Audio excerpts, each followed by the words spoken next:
Ashamaa harka fuunee baga deebitanii dhuftan isiniin jecha kabajamtoota chaanal Isaaq Ibraahim har'allee barumsa tokkoon isinii qabadhee dhiyaadheera. Hanga xumura barumsaatti na waliin ta'an afeeraa kooti jechuudha. Asumaan namoonni chaanala koo haaraa taatan sabiskiraayib gochuun hin irraanfatinaa isiniin jedha. Viidiyoon har'a qabadhee isiniif dhiyaadhes viidiyoo baay'ee isin barbaachisa jeeti.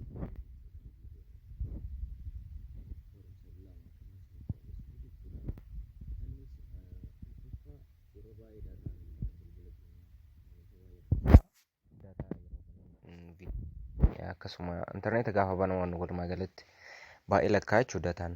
Kanaaf isa san kallattii tokkoon bilbiluma keenya fayyadamnee seetingii keenya haala itti sirreeffachuu dandeenyu sirriitti agarsiisa.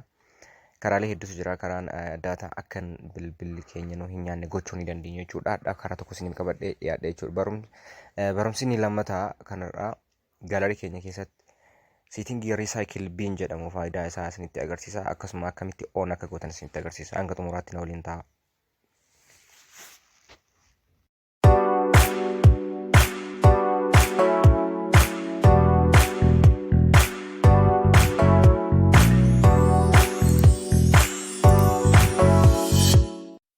Hayyeen calqaba irratti ka daataa siiverii akkamitti daataa riistrikti goona yookiin hir'isna yookiin seef godhachuu dandeenya kan isinitti agarsiisa. Calqaba irratti seetingii keenya ni seenna. Kallattumaan namni seetingii hin qabne hin jiru bilbila isaarra. Seetingii keenya ni banna calqaba irratti jechuudha. Achi booda naannoo sadaffaa irratti notification ka jedhu jira. Isa san yeroo tokko kilik goonee banna jechuudha. Notification ka jedhu kana ni banna. Haala kanaan nu dhufa jechuudha. Achi booda erga isa bannee akkana gara gadii kana gadi deemna jechuudha. Naannoo gara dhumaa kanatti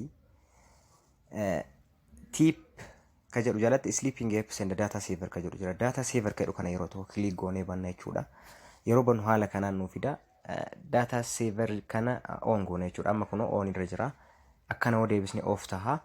Kanaafuu garanas deebisnee on irra kaawwanna jechuudha. Kanaafuu haala kanaan guuttachuu qabna jechuudha.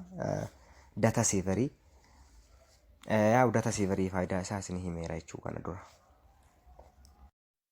Data saverii data save kan nuuf godhu jechuudha. Intarneeta yeroo bannu intarneeta kan nuti fayyadamnu sana fakkeenya Facebook yoo fayyadamnu imoon akka hin seenne, imoo yoo fayyadamnu Facebook akka hin banamne, akkasuma appilikeeshiniiwwan bilbila keenya irra jiru hundi data saverii yoo irra hin kaawwanne ta'e hundi isaanii dalagaa, hundi isaanii nyaata jechuudha, ni murata jechuudha.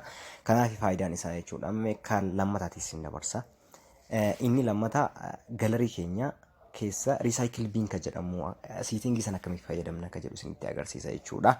Mee amma isa haa banu. Calqaba irratti gaalarii ni baname. Gaalarii banee isinitti agarsiisa. Gaalarii haala kanaa yoo banu bifa kanaan naa fida gaalarii jechuudha. Achi booda as bira dhufee iddoo mallattoo tuqaalee sadiin kana kilik godhee bana jechuudha. Yoo banu haala kanaan naa fida jechuudha. Bifa kanaan erga naa fide amma maal godha jechuudha. Gara dhumaa kanarratti jechuudha kuno seetingii ka jedhu kun jira. Seetingii kana yeroo tokko kilik godhee bana jechuudha. Seetingii haala kanaa yoo banu bifa kanaan naa fida jechuudha. Ammas naannoo dhuma gara gadii kanatti riisaayikil biin ka jedhu ammas bira naa dhufeera kuno riisaayikil biin ka jedhu kana haala kanaan naa fide jechuudha. Kanaafuu riisaayikil biinii kana maal godhuu qaba? On gochuu qaba jechuudha. Maaliif on godha?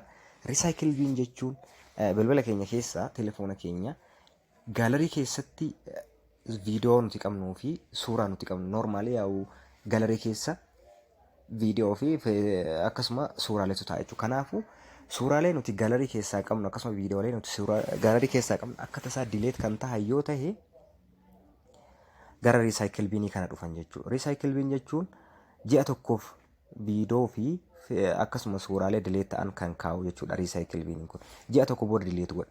Kanaafuu suuraalee adda addaa akkasuma viidiyoo adda addaa gaalarii keenya keessaa namni nu jalaa yoo dileet godhe yookiin tasa nuti dileet yoo goone deebisnee argachuu ni dandeenya. Eessaa argana? Riisaayikil biinii keessaa argana. Riisaayikil biiniin hanga ji'a tokkoo bilbila keessaa hin balleessu jechuudha. Hanga ji'a tokkoo ni kaa'a jechuudha.